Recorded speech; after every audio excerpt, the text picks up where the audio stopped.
A paz do Senhor, meus irmãos. Tudo bem com vocês? Hoje, dia 3 de abril, vamos ler 2 Samuel capítulos 4, 5, 6 e 7. 2 Samuel capítulo 4. Isbosete é assassinado. Ao saber que Abner havia morrido em Hebrom, Isbosete, filho de Saul, perdeu a coragem, e todo Israel ficou alarmado. Ora, o filho de Saul tinha a seu serviço 2 líderes de grupos de ataque. Um deles chamava-se Baná, o outro, Recabe, ambos filhos de Rimom, de Beerote, da tribo de Benjamim. A cidade de Beerote era considerada parte de Benjamim. O povo de Beerote fugiu para Gitaim e até hoje vive ali como estrangeiro. Jonatas, filho de Saul, tinha um filho aleijado dos pés. Ele tinha 5 anos de idade quando chegou a notícia de Jezreel de que Saul e Jonatas haviam morrido. Sua ama o apanhou e fugiu, mas, na pressa, ela o deixou cair, e ele ficou manco. Seu nome era Mefibosete. Aconteceu então que Recabe e Baná, filhos de Rimom, de Beerote, foram à casa de Isbosete na hora mais quente do dia, na hora do seu descanso do meio-dia. Os 2 entraram na casa como se fossem buscar trigo, traspassaram-lhe o estômago e depois fugiram. Eles haviam entrado na casa enquanto Isbosete estava deitado em seu quarto. Depois de o traspassar e matar, cortaram-lhe a cabeça. E, levando-a, viajaram toda a noite pela rota da Arabá. Levaram a cabeça de Isbosete a Davi, em Hebrom, e lhe disseram: Aqui está a cabeça de Isbosete, filho de Saul, teu inimigo, que tentou tirar-te a vida. Hoje o Senhor vingou o nosso rei e senhor, de Saul e de sua descendência. Davi respondeu a Recabe e a Baná, seu irmão, filhos de Rimom, de Beerote: Juro pelo nome do Senhor, que me tem livrado de todas as aflições, quando um homem me disse que Saul estava morto, pensando que me trazia boa notícia, eu o agarrei e o matei em Ziclag, como recompensa pela notícia que trouxe. Muito mais agora, que homens ímpios mataram um inocente em sua própria casa e em sua própria cama. Vou castigá-los e eliminá-los da face da terra porque vocês fizeram correr o sangue dele. Então Davi deu ordem a seus soldados, e eles os mataram. Depois cortaram as mãos e os pés deles e penduraram os corpos junto ao açude de Hebrom. Mas sepultaram a cabeça de Isbosete no túmulo de Abner, em Hebrom. 2 Samuel capítulo 5. Davi reina sobre Israel. Representantes de todas as tribos de Israel foram dizer a Davi, em Hebrom: Somos sangue do teu sangue. No passado, mesmo quando Saul era rei, eras tu quem liderava Israel em suas batalhas. E o Senhor te disse: Você pastoreará Israel, o meu povo, e será o seu governante. Então todas as autoridades de Israel foram ao encontro do rei Davi em Hebrom. O rei fez um acordo com eles em Hebrom perante o Senhor, e eles ungiram Davi rei de Israel. Davi tinha 30 anos de idade quando começou a reinar reinou durante 40 anos. Em Hebrom, reinou sobre Judá 7 anos e meio e, em Jerusalém, reinou sobre todo Israel e Judá 33 anos. Davi conquista Jerusalém. O rei e seus soldados marcharam para Jerusalém para atacar os jebuseus que viviam lá. E os jebuseus disseram a Davi: Você não entrará aqui. Até os cegos e os aleijados podem se defender de você. Eles achavam que Davi não conseguiria entrar, mas Davi conquistou a fortaleza de Sião, que veio a ser a cidade de Davi. Naquele dia disse Davi: Quem quiser vencer os jebuseus terá que utilizar a passagem de água para chegar àqueles cegos e aleijados, inimigos de Davi. É por isso que dizem: os cegos e aleijados não entrarão no palácio. Davi passou a morar na fortaleza e chamou a cidade de Davi. Construiu defesas na parte interna da cidade desde o Nilo. E ele se tornou cada vez mais poderoso, pois o Senhor, o Deus dos exércitos, estava com ele. Pouco depois Hirão, rei de Tiro, enviou a Davi uma delegação, que trouxe toras de cedro e também carpinteiros e pedreiros que construíram um palácio para Davi. Então Davi teve certeza de que o Senhor o confirmara como rei de Israel e que seu reino estava prosperando, por amor de Israel, o seu povo. Depois de mudar-se de Hebrom para Jerusalém, Davi tomou mais concubinas e esposas e gerou mais filhos e filhas. Estes são os nomes dos que lhe nasceram ali: Samua, Sobabe, Natã, Salomão, Ibar, Elisua, Nefeg, Jafia, Elisama, Eliada e Elifelete. Davi derrota os filisteus. Ao saberem que Davi tinha sido ungido rei de Israel, os filisteus foram com todo o exército prendê-lo, mas Davi soube disso e foi para a fortaleza. Tendo os filisteus se espalhado pelo vale de Refaim, Davi perguntou ao Senhor: Devo atacar os filisteus? Tu os entregarás nas minhas mãos? O Senhor lhe respondeu: Vá, eu os entregarei nas suas mãos. Então Davi foi a Baal-Perazim e lá os derrotou. E disse: Assim como as águas de uma enchente causam destruição, pelas minhas mãos o Senhor destruiu os meus inimigos diante de mim. Então aquele lugar passou a ser chamado Baal-Perazim. Como os filisteus haviam abandonado seus ídolos ali, Davi e seus soldados os apanharam. Mais uma vez os filisteus marcharam e se espalharam pelo vale de Refaim. Então Davi consultou o Senhor de novo, que lhe respondeu: Não ataque pela frente, mas dê a volta por trás deles e ataque-os em frente das amoreiras. Assim que você ouvir um som de passos por cima das amoreiras, saia rapidamente, pois será esse o sinal de que o Senhor saiu à sua frente para ferir o exército filisteu. Davi fez como o Senhor lhe tinha ordenado e derrotou os filisteus por todo o caminho, desde Gibeon até Gezer. 2 Samuel capítulo 6. A arca é trazida para Jerusalém. De novo Davi reuniu os melhores guerreiros de Israel, 30.000 ao todo. Ele e todos os que o acompanhavam partiram para Baalá, em Judá, para buscar a arca de Deus, arca sobre a qual é invocado o nome do Senhor dos Exércitos, que tem o seu trono entre os querubins acima dela.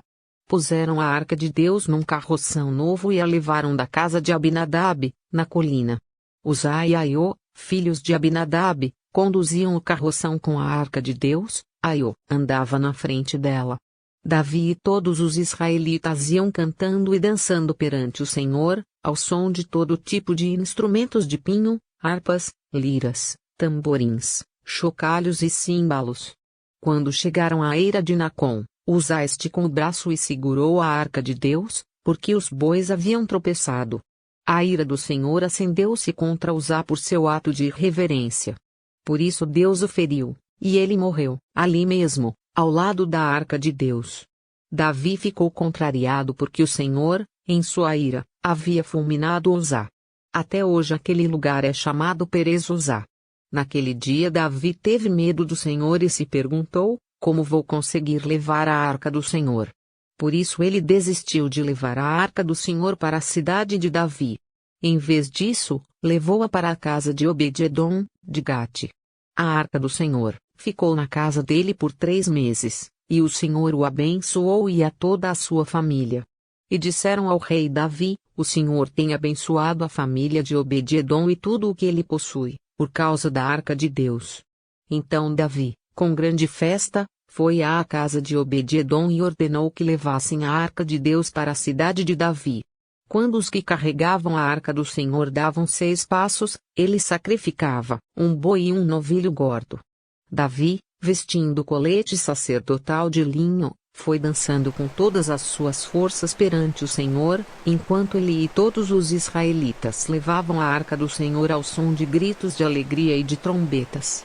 Aconteceu que, entrando a arca do Senhor na cidade de Davi, Mical, filha de Saul, observava de uma janela. E, ao ver o rei Davi dançando e celebrando perante o Senhor, ela o desprezou em seu coração.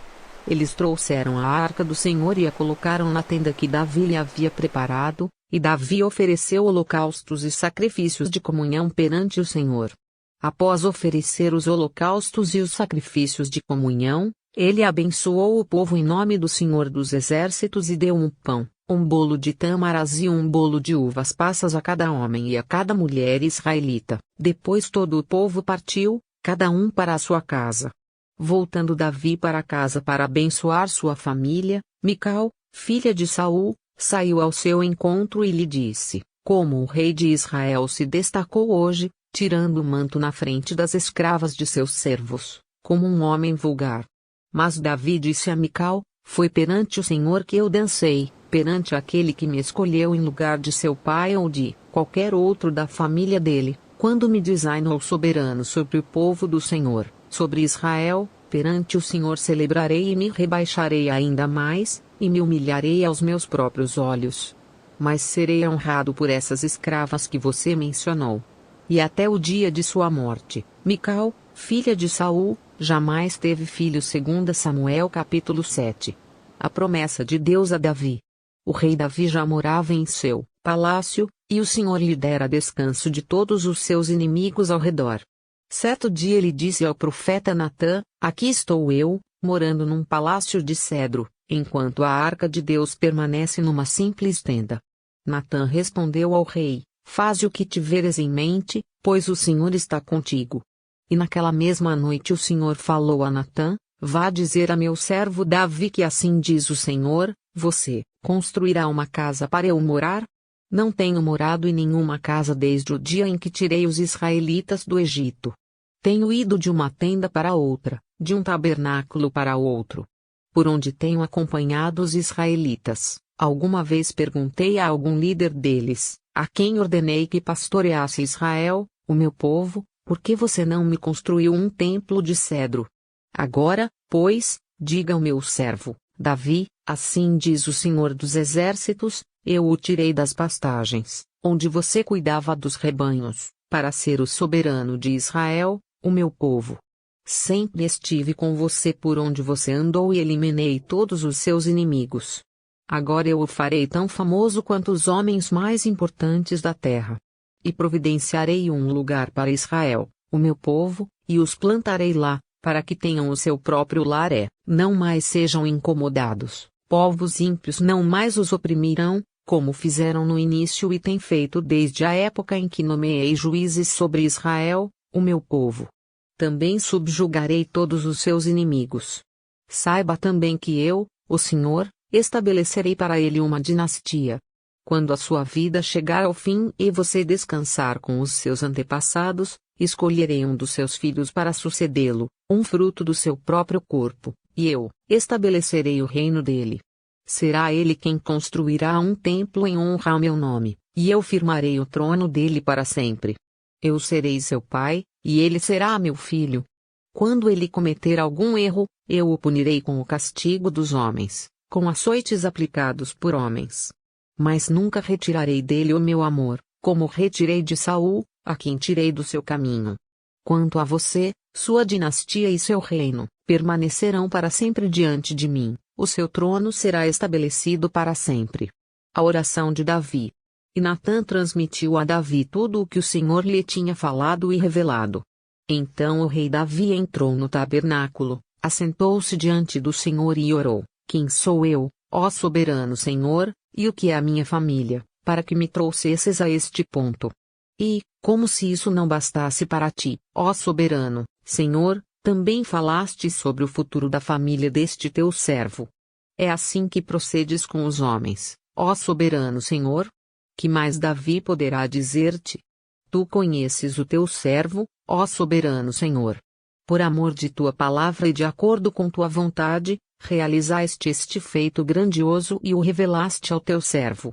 Quão grande és tu, ó soberano Senhor! Não há ninguém como tu, nem há outro Deus além de ti, conforme tudo o que sabemos. E quem é como Israel, o teu povo, a única nação da terra que tu, ó Deus, resgataste para dela fazeres um povo para ti mesmo e assim tornaste o teu nome famoso, realizaste grandes e impressionantes maravilhas ao expulsar nações e seus deuses de diante desta mesma nação que libertaste do Egito. Tu mesmo fizeste de Israel o teu povo particular para sempre, e tu, ó Senhor, te tornaste o seu Deus. Agora, Senhor Deus, confirma para sempre a promessa que fizeste a respeito de teu servo e de sua descendência. Faze conforme prometeste, para que o teu nome seja engrandecido para sempre e os homens digam: o Senhor dos Exércitos é o Deus de Israel. E a descendência de teu servo Davi se manterá firme diante de ti. Ó Senhor dos Exércitos, Deus de Israel, tu mesmo o revelaste a teu servo, quando disseste: estabelecerei uma dinastia para você. Por isso o teu servo achou coragem para orar a ti. Ó soberano Senhor, tu és Deus. Tuas palavras são verdadeiras, e tu fizeste essa boa promessa a teu servo. Agora, por tua bondade, abençoa a família de teu servo, para que ela continue para sempre na tua presença. Tu, ó soberano Senhor, o prometeste. E, abençoada por te, bendita será para sempre a família de teu servo. Até amanhã, pessoal. Deixe seu like e se inscreva no canal para não perder nenhum capítulo da nossa leitura. Fique com Deus. Deus te abençoe.